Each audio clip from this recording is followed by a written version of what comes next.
गाजर के हलवे के बाद आज मैं आपके साथ शेयर करूंगी गाजर की बर्फी की ऐसी डिलीशियस रेसिपी जो बच्चों और बड़ों सबकी फेवरेट होने के साथ साथ बनाने में भी बहुत ही आसान है। ये गाजर की बर्फी बहुत ही डिलीशियस और स्वीट बनती है। आप इसको जरूर ट्राई कीजिएगा। आई होप ये रेसिपी आपको बहुत पसंद आएगी इंशाल्लाह। तो आइए चलते हैं अपनी यम्मी सी रेसिपी की तरफ। इसके लिए मैंने 1 किलो गाजरें ली हैं और उनको अच्छी तरह से वॉश करने के बाद कश कर लिया है।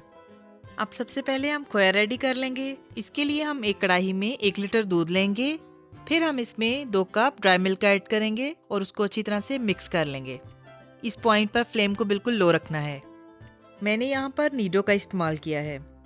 दूध अभी बिल्कुल ठंडा है और मैं इसमें यहाँ ड्राई मिल्क डाल रही हूँ। ड्राई मिल्क डालते जाएंगे और इसको मिक्स करते जाएंगे। इसको अच्छी तरह से मिक्स करना है कि इसमें कोई भी लम्स ना बने। ड्राई मिल्क को मिक्स करते हुए हम साथ में इसमें 1 खाने का चम्मच देसी घी भी डाल देंगे और उसको भी मिक्स कर लेंगे।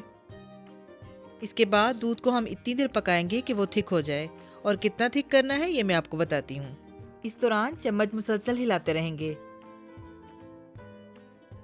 ड्राई मिल्क अच्छी तरह से मिक्स हो गया है। अब हम इसमें 6 खाने के चम्मच चीनी ऐड करेंगे और उसको भी अच्छी तरह से मिक्स कर लेंगे। चीनी आप अपने टेस्ट के मुताबिक कम या ज़्यादा भी कर सकते हैं।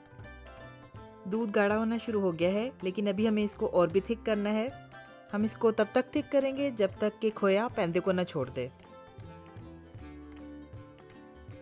खोए ने कढ़ाई के पैंदे को छोड़ दिया है। अब हम फ्लेम को ऑफ करेंगे और इसको बर्तन में निकाल लेंगे। यहाँ पर इस चीज़ का ख्याल रखना है कि हमने खोए को बहुत ज़्यादा थिक नहीं करना, बल्कि थोड़ा सा सॉफ्ट रखना है, क्योंकि हमें इसको बर्फ़ी के ऊपर भी लगाना है। बहुत ही डिलीशियस खोया झटपट से रेडी हो गया है और इसको मैंने बर्तन में निकाल लिया है। अब हम बर्फी तैयार करते हैं। तो इसके लिए हम कढ़ाई में कश की हुई गाजरों को डाल देंगे और इसके साथ हम 2 लीटर दूध ऐड करेंगे।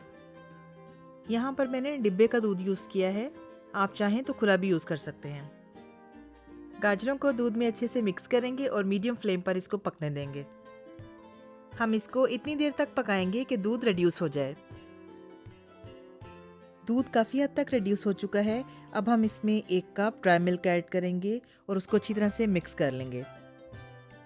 यहाँ पर भी इस चीज़ का ख्याल रखना है कि लम्स ना बने। चम्मच को हम मुसलसल हिलाते रहेंगे। ड्राई मिल्क को अच्छी तरह से मिक्स करने के बाद हम इसमें 2 कप चीनी ऐड करेंगे। चीनी आप अपने टेस्ट के मुताबिक कम या ज़्यादा कर सकते हैं। दूध को भी हमने अच्छी तरह से खुश्क करना है और चीनी भी अपना पानी रिलीज़ करेगी, हमें उसको भी ड्राई होने देना है। चीनी को मैंने अच्छी तरह से मिक्स कर लिया है। अब हम इसमें आधा कप खोपरा यानी डेसिकेटेड कोकोनट शामिल करेंगे और उसको भी अच्छी तरह से मिक्स कर लेंगे। यहाँ पर मैंने 1/3 कप कोकोनट पाउडर ऐड किया है। ये ऑप्शनल है, अगर आपके पास ना हो तो आप इसको स्किप कर सकते हैं। अब हम इसमें आधा कप खोया ऐड करेंगे जो अभी रेडी किया है, और इसके साथ अच्छी सी खुशबू के लिए 1 टीस्पून सब्ज़ इलायची का पाउडर ऐड करेंगे। अगर आप साबुत इलायची डालना चाहें तो वो भी डाल सकते हैं। दूध अब खुश्क होने ही वाला है।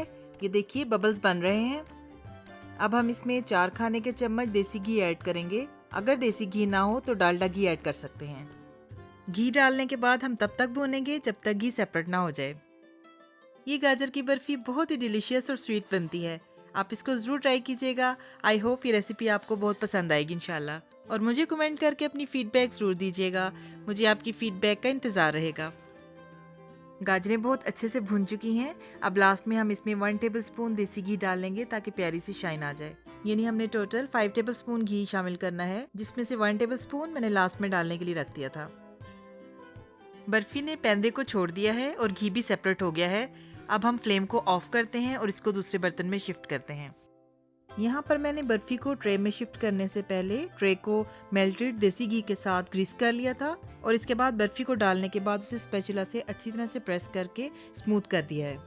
अब हम इसके ऊपर जो खोया बना कर रखा था उसकी लेयर लगाएंगे और इसको भी अच्छी तरह से सेट कर देंगे। अगर खोया ठंडा हो जाए या सख्त हो जाए तो इसके लिए टिप ये है कि आप थोड़ा सा दूध ऐड करके उसको थोड़ा सॉफ्ट कर लें और 1 से 2 मिनट के लिए चूल्हे पर लो फ्लेम पर आप उसको पकने दें। खोए को अच्छे से सेट करने के बाद अब हम इसके ऊपर चॉप किए हुए पिस्ता बादाम डालेंगे और उनको भी स्पैचुला से हल्का सा प्रेस कर देंगे ताकि वो इवनली सेट हो जाएं। देखा आपने, हमने गाजर की बर्फ़ी कितनी आसानी के साथ रेडी कर ली। अब इसको 4 से 5 घंटे के लिए हम फ्रिज में रखेंगे ताकि ये सेट हो जाए और उसके बाद हम इसकी कटिंग करेंगे। 5 घंटे हो चुके हैं और मैंने इसको फ्रिज से निकाल लिया है। ये बहुत अच्छे से सेट हो चुकी है। अब इसकी कटिंग करते हैं। पहले कटिंग के निशान लगाएंगे और फिर स्लाइसिस को निकाल लेंगे।